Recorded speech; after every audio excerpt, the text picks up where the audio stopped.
My wife and 4-year-old picked me up from my 10-year prison sentence. I am a lucky guy. The gate buzzed open and I walked through it carrying nothing but an envelope with $43 and a bus voucher. She was standing beside the fence with her arms crossed, hair longer than I remembered, and a boy holding her hand who looked up at me with eyes I'd only seen in photographs she'd mailed every month for a decade. "This is your dad," she said. The boy didn't move, just stared. I crouched down slow, knees popping after 10 years of concrete bunks. "Hey, buddy," he smiled. Crooked, left side higher than the right. Something about it tugged at the back of my brain, but I shoved it down. I had a son. That was all that mattered. The apartment she'd found was small, third-floor walk-up with water stains on the ceiling, and a radiator that clanged every morning at 5. I got a job at a warehouse 2 weeks in, loading trucks and keeping my head down. The supervisor didn't ask about the gap in my resume, didn't need to. My hands told the story.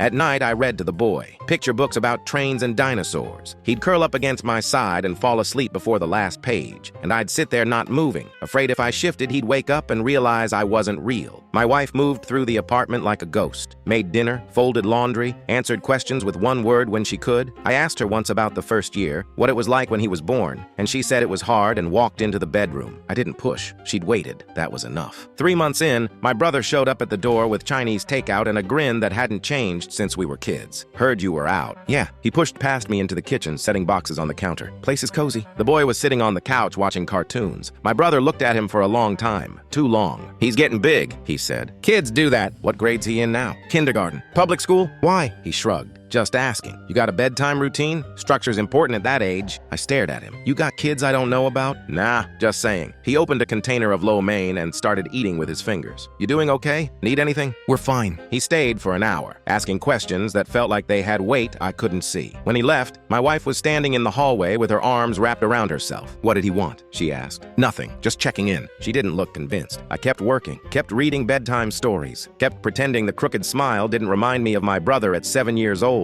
stealing candy from the corner store and grinning when he got away with it. Then the call came. I was on my lunch break, sitting on a loading dock with a sandwich when my phone rang. Unknown number. "This is Detective Brennan with the county sheriff's office. Am I speaking with Owen Caldwell?" My stomach dropped. "Yeah, I'm calling regarding your brother, Lyle Caldwell. He was arrested last night on charges of assault. We're processing his intake paperwork and noticed he listed a dependent, a minor, same first name and birth date as a child registered under your address." The sandwich fell out of my hand. "Sir, there's a mistake," I said. "We need to verify custody and paternity for the dependent's safety. Can you come down to the station this afternoon?" "That's my son. According to our records, your brother claimed..." "I'll be there in an hour." Full story on my channel below.